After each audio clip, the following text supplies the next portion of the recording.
Une enquête indépendante, approfondie et transparente. Les mots du Haut Commissariat du Canada au Cameroun après la mort de Anissé Ikané.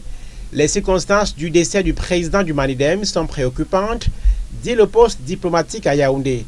Le Canada, qui présente ses condoléances à la famille du défunt, dit avoir partagé avec le gouvernement ses préoccupations sur les circonstances de la mort de l'opposant. La délégation de l'Union européenne au Cameroun s'est exprimée le jour même du décès de Anissé Ikané.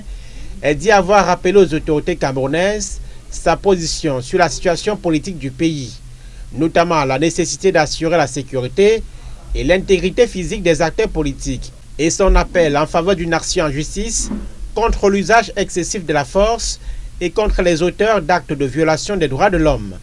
Nous réitérons notre appel pour la libération de toutes les personnes arrêtées de façon arbitraire et détenues depuis l'élection présidentielle, écrit la mission de l'UE au Cameroun.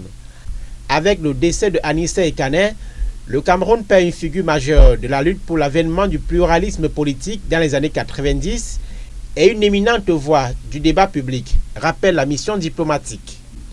De son côté, le Haut Commissariat de Grande-Bretagne au Cameroun se dit attristé et préoccupé par la disparition du président du Manidem. Le poste diplomatique appelle à renforcer les mesures garantissant la santé et la sécurité des personnes détenues et se dit prêt à appuyer ces actions.